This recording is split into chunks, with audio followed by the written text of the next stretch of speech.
अस्सलाम वालेकुम। आप सबको मेरी आवाज़ सुनने में आ रही है?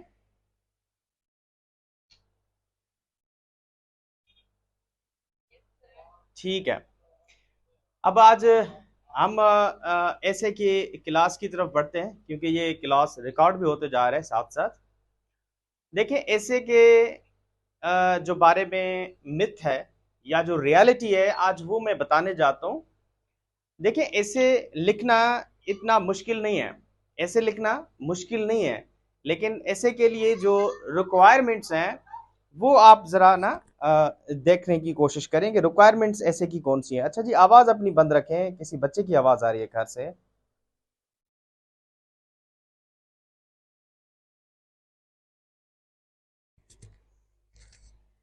ऐसे की जो रिक्वायरमेंट्स हैं सबसे पहले आपने उनके ऊपर काम करना है। और ऐसे इसलिए नहीं होता बच्चों से क्योंकि ये कंफ्यूजन हर बच्चे के साथ रहती है। तो सबसे पहले ऐसे की चार जो मेन रिक्वायरमेंट्स हैं वो आपने कवर करनी है। वो कौन सी है? नंबर वन, ऐसे के लिए स्ट्रक्चर का होना, यानी कि जो हम किसी टॉपिक को फ्रेम करें, जो हम किसी टॉपिक को कॉन्स्टिट्यूट करें, जिस चीज को हम बनाएं, उनके लिए हमें क्या होना चाहिए? स्ट्रक्चर का होना बहुत जरूरी है।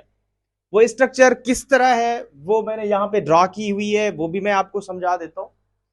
फॉर एग्जाम्पल मैं इस तरह देता हूं कि मैं कह रहा हूं कि भाई इस इंसान की तस्वीर बनाएं। जब आपको पता होगा, स्ट्रक्चर का पता होगा, इंसान के ऑर्गन्स का पता होगा कि ये चीज यहां फिट होगी, यहां पे ये चीज फिट होगी, तभी आप किसी इंसान का शेप बना सकते हैं। इसी तरह ऐसे का स्ट्रक्चर होना, स्ट्रक्चर जरूरी होता है किसी टॉपिक को लिखने के लिए।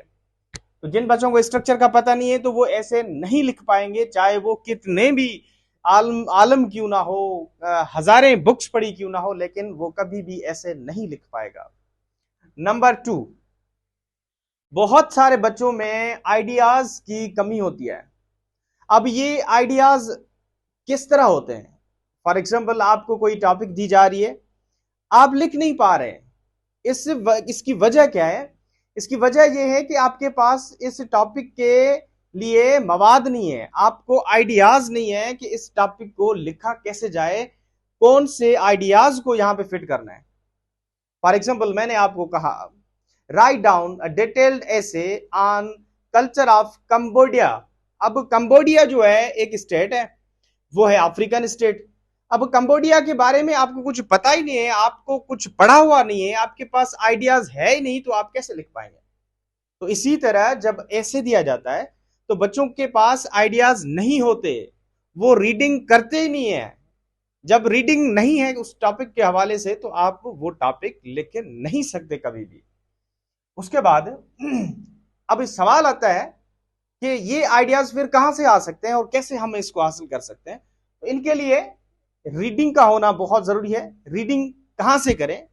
रीडिंग के लिए कोई एक फिक्स्ड पैरामीटर नहीं है कि यहां से स्टार्ट करें तो यहां तक खत्म हो जाएगा तो फिर आप ऐसे कर सकते हैं, ऐसा नहीं है। रीडिंग के लिए आपके पास नॉवेल्स का होना बहुत जरूरी है, यानी कि अच्छे खासे नॉवेल्स आपको पढ़े होते हैं, यानी जैसे हिस्टोरिकल नॉवेल्स होते हैं और रोमांटिक नॉवेल्स होते हैं, क्लासिकल नॉवेल्स होते हैं, और इसी के साथ साथ लिटरेरी नॉवेल्स होते हैं, फिलोसॉफिकल नॉवेल्स होते हैं। जब आपके पास ये नॉवेल्स का रीडिंग मटेरियल मौजूद होगा तो फिर आपके पास आहिस्ता आहिस्ता जो दिमाग खाली है इसमें आपके पास आइडियाज जो भरते रहेंगे हर पॉइंट ऑफ व्यू से। जैसे बर्ट्रांड रसल के एसेज हैं, अगर आप वो पढ़ेंगे बर्ट्रांड रसल के, तो फिर आपके पास फिलोसॉफिकल नॉलेज साथ साथ इकट्ठी होती रहेगी। फ्रांसिस बेकन के एसेज हैं, आप वो पढ़ेंगे, फिर आपको वो उसका मटेरियल दिमाग में बैठा रहेगा। उसके बाद रीडिंग आइडियाज जो होते हैं वो आर्टिकल से आते हैं। डॉन न्यूज़पेपर के आर्टिकल्स हैं, उसमें से आर्टिकल में से भी वो टॉपिक्स पढ़नी है जो आपके सीएसएस या पीएमएस इम्तिहान के आउटलाइन से मिलती जुलती हो, जैसे इस्लामियात के पॉइंट ऑफ व्यू से, करंट अफेयर्स के, इकोनॉमी के, एजुकेशन से, या सोशल इश्यूज हैं उसके बारे में जो टॉपिक्स आ रही हैं आप उनको गो थ्रू करें। डेली आप 3 से 4 आर्टिकल पढ़ें, कम से कम 1 घंटा आप न्यूज़पेपर को जरूर दिया करें ताकि आपको इंटरनेशनल और नेशनल नॉलेज का पता होना चाहिए। उसके बाद ऑथर्स के बुक्स होते हैं, यानी कि जैसे के अजीज का बुक है मेकिंग ऑफ पाकिस्तान। जब आप वो पढ़ेंगे तो फिर पाकिस्तान अफेयर्स की नॉलेज आपको साथ साथ मिलती रहेगी। और उसी के साथ साथ आप जब ऐसे करेंगे तो इसी बुक का आप रेफरेंस दे सकते हैं। उसके बाद मैगजीन जो है सिर्फ एक नहीं है, आथर्स बहुत सारे, जॉन बेलिस की किताब है globalisation and world politics, IR का बुक है। और के अजीज है making of Pakistan, Pakistan affairs का है। Track two Pakistan, Pakistan affairs का है। और करीम दाद चुगतई का एक किताब है इस्लामियात का, आप वो भी पढ़ सकते हैं। यानी कि जब बुक्स पढ़ेंगे तो आपके पास आइडियाज आना शुरू हो जाएंगे। जब आइडियाज नहीं होते तो आप ऐसे कभी नहीं लिख सकते। उसके बाद मैगजीन में, बड़े बड़े मैगजीन में आर्टिकल्स आते हैं। उसके बाद ये तो आपने कर लिया, चलो ठीक है, स्ट्रक्चर भी आ गई, आइडियाज भी आ गए। अब ऐसे के लिए डिक्शन का होना बहुत जरूरी होता है। अब ये डिक्शन क्या है? डिक्शन ये नहीं है कि सिर्फ वोकेबलरी का होना। हर सब्जेक्ट की वोकेबलरी का यूजेज अलग अलग से होता है, ये याद रखिएगा जहन में। जैसे फॉर एग्जांपल वर्ड है फैसला। अब वर्ड फैसला है, अब कोर्ट की लैंग्वेज के अंदर यानी जुडिशरी लैंग्वेज के अंदर इसको डिसीजन नहीं कहा जाता, इसके लिए वर्ड वर्डिक्ट इस्तेमाल किया जाता है। और आसान लफ्जों में हम इसको क्या कहते हैं? डिसीजन कहते हैं। और दूसरा वर्ड जैसे आईआर के टर्म्स हैं, इंटरनेशनल रिलेशंस के टर्म्स हैं, रियलिज्म है, लिबरलिज्म है, कंस्ट्रक्टिविज्म है। फिर लिटरेचर के वर्ड्स हैं, एग्जिस्टेंशियलिज्म है, सरीलिज्म है, और इस तरह के एब्सर्डिटी है। तो ये इस तरह की डिक्शन का होना बहुत जरूरी होता है। लैंग्वेज की डिक्शन तब आती है जब आप मल्टीपल फील्ड के बुक्स को रीड आउट करते हैं। इस तरह आप ऐसे को सही से टैकल आउट कर सकते हैं। अगर डिक्शन नहीं है तो फिर आप अच्छी मार्क्स नहीं उठा सकते। आप क्या करते हैं? इस्लामियात में पाकिस्तान अफेयर्स के वर्ड्स इस्तेमाल करते हैं, इस्लामियात में आप लिटरेचर के वर्ड्स इस्तेमाल करते हैं। जहां पे लिटरेचर की जरूरत होती है आप पाकिस्तान और करंट अफेयर्स के वर्ड्स इस्तेमाल कर लेते हैं। तो ये बेड इंप्रेशन होता है राइटिंग स्किल्स का। उसके बाद हम आते हैं वोकेबलरी के ऊपर। आइडियाज भी आपके पास हैं, ठीक है, आइडियाज भी हैं। अब आपके पास वोकेबलरी का होना बहुत जरूरी है, यानी कि as much as you can. Vocabulary की कोई लिमिट नहीं है, कोई इसका पैरामीटर नहीं है कि भाई यहां से लेके यहां तक आपके पास वोकेबलरी है तो आप ऐसे और सीएसएस का ऐसे निकाल सकते हैं। ऐसा सच नहीं है। जितनी भी वोकेबलरी आप याद करेंगे वो कम है। ये वो समंदर है जो कहीं खत्म नहीं होने वाला। डेली जो है नॉलेज आपकी बढ़ती रहेगी वोकेबलरी के साथ। जब आपके पास वोकेबलरी होगी, अब वोकेबलरी कैसे बनानी है वो तो मैंने तरीका बता दिया है कि आप क्या करें, एक सिंपल वर्ड उठाएं, सिंपल वर्ड के बाकी सिनोनिम्स ढूंढने की कोशिश करें। जैसे एक वर्ड है, एग्जांपल मैं दे रहा हूं आपको, वर्ड है ब्रूटल। ब्रूटल वर्ड का मतलब है बड़ा जालिम जो होता है या खौफनाक जो चीज होती है। आप इसके लिए क्या वर्ड इस्तेमाल करेंगे? एट्रोशस। एट्रोशस वर्ड जो है इसका मतलब भी यही है, ब्रूटल है, एट्रोशस है, क्रूअल है। ठीक है, इस तरह के वर्ड्स आप अपनी राइटिंग के अंदर इस्तेमाल कर सकते हैं, तभी आपका ऐसे बेहतर बन सकता है। यहां पर बातें समझ आ रही है जो मैं आपको समझा रहा हूं? Are you getting me? बातें सबको सही से समझ आ रही है? ठीक है। अब देखें, ऐसे वही बच्चा लिख सकता है, मैं आपको गारंटी से कहता हूं वही लिखेगा जिनके पास ये चीजें मौजूद होंगी। और हम क्या करते हैं? ग्रामर के रूल्स पढ़ के आते हैं।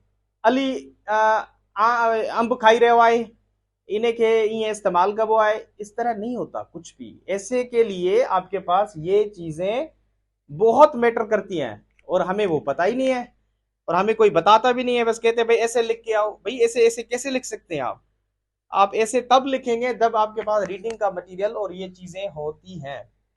तो अब बढ़ते हैं आपकी स्ट्रक्चर की तरफ कि ऐसे के लिए स्ट्रक्चर का होना बहुत जरूरी है। वो स्ट्रक्चर किस तरह है, आइए देखते हैं।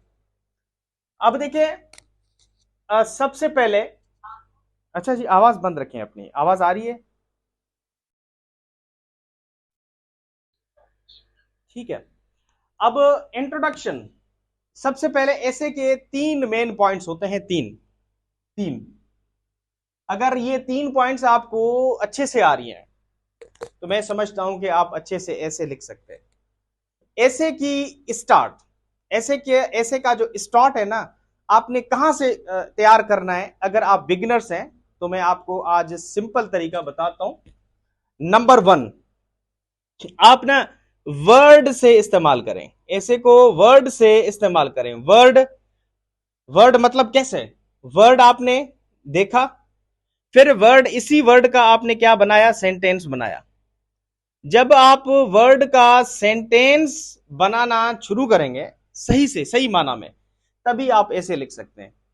तो आपने ऐसे की तैयारी वर्ड से स्टार्ट करें, राइटिंग से स्टार्ट करें, यानी कि एक वर्ड लिखें, वो चेक करवाएं किसी टीचर से कि मैंने इस वर्ड का जो कॉन्टेक्स्ट है मैंने सही लिखा है या गलत लिखा है। तो ये तभी आपका ऐसे बेहतर बन सकता है। तो सबसे पहले ऐसे का इंट्रोडक्शन होता है। अब इंट्रोडक्शन क्या होता है, इंट्रोडक्टरी पैराग्राफ होता है। अब इंट्रोडक्टरी पैराग्राफ और बॉडी पैराग्राफ में बहुत बड़ा फर्क होता है। आसमान और धरती का फर्क होता है, दिन और रात का फर्क होता है। आपको बातें समझ आ रही है ये?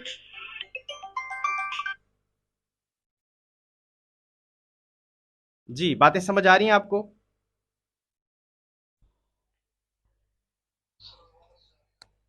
अच्छा जी, किसी की कॉल आ रही थी तो डिस्टर्ब हो रहा था। अच्छा, ऐसे के लिए 3 चीजों का होना बहुत जरूरी है। Number 1, structure.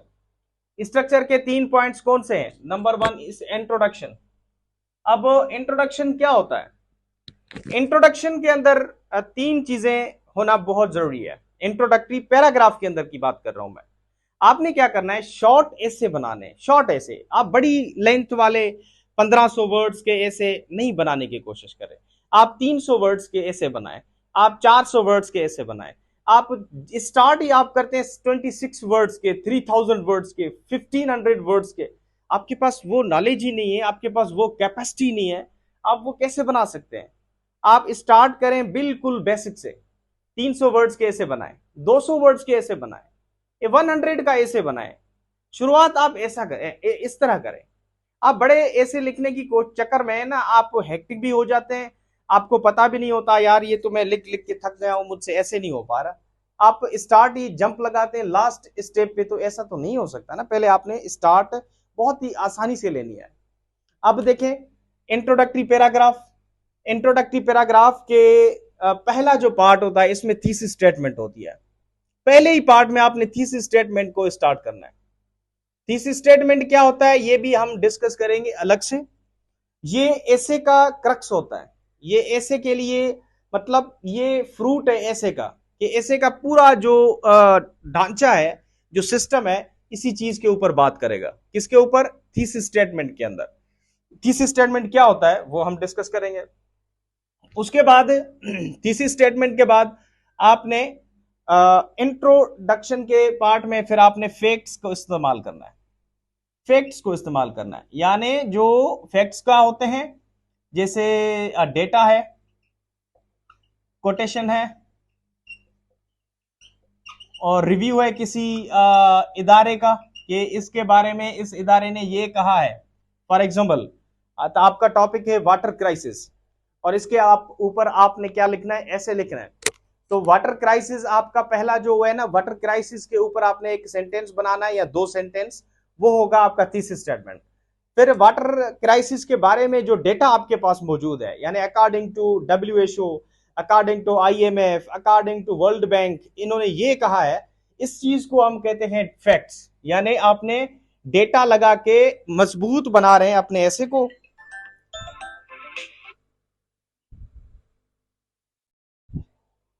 आप अपने ऐसे को क्या कर रहे हैं, आप अपने ऐसे को मजबूत बनाने जा रहे हैं। तो जब ये चीजें आपको आ जाए, ये चीजें फैक्ट्स के साथ, थीसिस स्टेटमेंट के साथ, तो मैं समझता हूं कि आपका ऐसे बहुत ही इफेक्टिव साबित हो सकता है। तो काफी बच्चों को ये नहीं मालूम कि इस तरह ये क्या बनाया जाता है, किस तरह ऐसे को स्ट्रक्चर किया जाता है। उसके बाद आपने क्या करना है, यहां पर बॉडी पैराग्राफ से स्टार्ट कर रहे हैं। जैसे आपने इंट्रोडक्टरी पैराग्राफ लिखा, इंट्रोडक्टरी पैराग्राफ की लेंथ बिगिनिंग से, बेसिक से 3 या 4 सेंटेंसेस पर मबनी होनी चाहिए। 3 या 4, ज्यादा नहीं लिखना चाहिए। आवाज आ रही है आपको?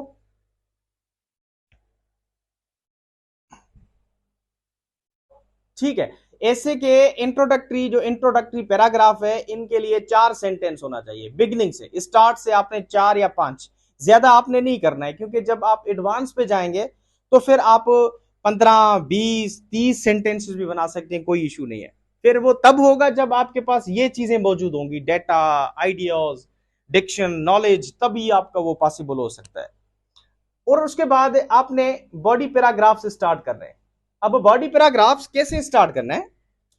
फॉर एग्जांपल वाटर क्राइसिस, आप मुझे बताएंगे वाटर क्राइसिस का काज क्या हो सकता है? जल्दी जल्दी बताएं, what is the cause of water crisis?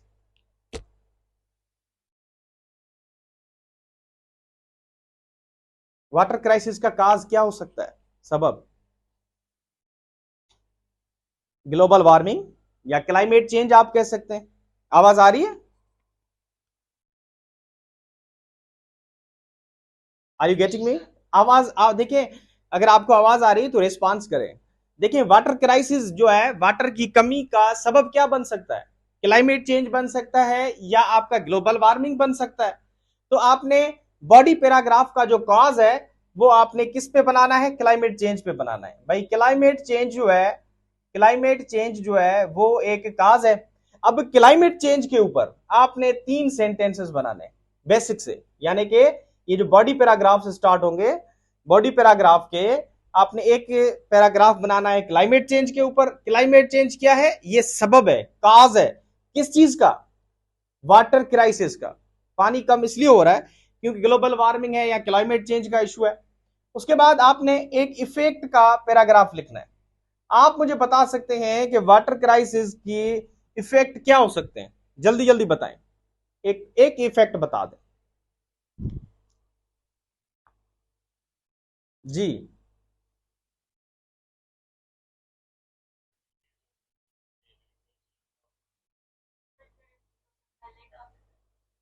देखें, वाटर क्राइसिस की वजह से बहुत सारे इफेक्ट्स हो सकते हैं।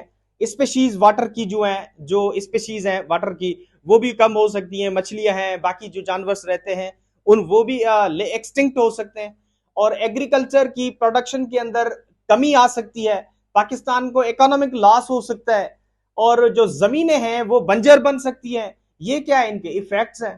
तो एक इफेक्ट आप उठाएंगे सबसे पहले। एक इफेक्ट क्या उठाएंगे? Erosion of land. Erosion of land. Erosion मतलब बंजर बनना, टूटना, जमीन का खराब होना। Erosion of land. लैंड मतलब अर्थ का या सॉइल जो है वो खत्म होती जाएगी।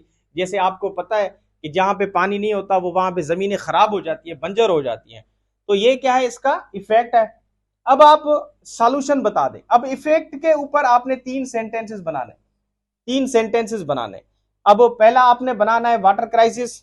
भाई ये erosion of land is one of the leading causes और leading one of the leading effects of water crisis. फिर आपने एक डेटा देना है। अकॉर्डिंग टू डैश इदारा, उसने ये कहा है कि वाटर की ना होने की वजह से इतनी लैंड के एकर्स जो है वो खत्म हो चुके हैं और शॉर्टेज ऑफ फूड हो रही है। ये चीजें आप इस क्राइसिस के अंदर लिखेंगे। सॉल्यूशन बता दे, वाटर क्राइसिस का सॉल्यूशन क्या होना चाहिए? जल्दी बताएं। वाटर क्राइसिस का सॉल्यूशन बता दें एक।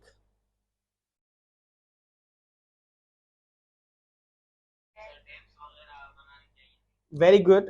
Reserve for the reservation of water हमें डैम बनानी चाहिए। Very good. दूसरा कोई एग्जांपल बता दें।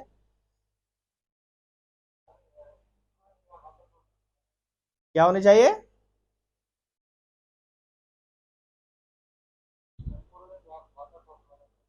हाँ, ये वाटर मैनेजमेंट जो है आपका हो गया, इसमें डैम रिजर्वेशन में हो गया, रिजर्वायर में से हो गया। आप कह सकते हैं प्लांटेशन होनी चाहिए। प्लांटेशन होनी चाहिए ताकि ग्लोबल वार्मिंग कम हो और वाटर क्राइसिस का शिकार ना बने लोग। और जो सिल्ट हो जाती है, जो केनाल्स होते हैं उनकी डीसिल्टेशन होनी चाहिए। और इसी तरह ये मैनेजमेंट होनी चाहिए वाटर की। तो इस तरह आप सोल्यूशन बता सकते हैं। इसके ऊपर भी आपने 3 सेंटेंसेस बनाने। अब 3 सेंटेंसेस ये हो गए, यानी ये अलग से पैराग्राफ हो गया। इरोजन ऑफ लैंड पे अलग से पैराग्राफ हो गया, 3 ये पैराग्राफ हो गए। अब आपने कंक्लूजन पैराग्राफ पे, अब कंक्लूड में क्या लिखना है, आपने कंक्लूजन में ये जो आपने बॉडी पैराग्राफ्स में जो चीजें लिखनी है इनको रीराइट करना है, यानी कि सिनोनिम्स बनाने हैं इनके, रीराइट करके यहां पे कंक्लूड करना है कि मैंने ये चीजें जो है यहाँ पे पूरी जो है ऐसे की बतानी है कि मैंने ये चीजें यहाँ पे मेंशन करनी है, ये सॉल्यूशन भी है, इनका इफेक्ट भी था, इनका कॉज भी था। तो इस तरह जो है ना ऐसे बनता है। ऐसे तब बनेगा जब आपके पास ये चीजें होंगी, स्ट्रक्चर, आइडियाज, डिक्शन और वोकेबलरी। अगर ये चीजें हैं तो आप ऐसे लिख सकते हैं, अगर ये चीजें नहीं है तो फिर ऐसे कभी नहीं हो सकता आपसे। ऐसे के लिए 3 चीजों का फिर से मैं अगेन रिपीट करना चाहता हूं। नंबर 1 स्ट्रक्चर, आइडियाज और डिक्शन और वोकेबलरी जो है इनका होना बहुत जरूरी है। अगर नहीं है तो फिर लिखना बहुत बड़ा महाल है, बड़ा मुश्किल हो जाएगा आपसे। और स्ट्रक्चर मैंने यहां पे आपके साथ मेंशन करी है। बात समझ आ रही है? Are you getting me? मैं इसको जरा रिमूव करने जा रहा हूं। आवाज आ रही है आपको?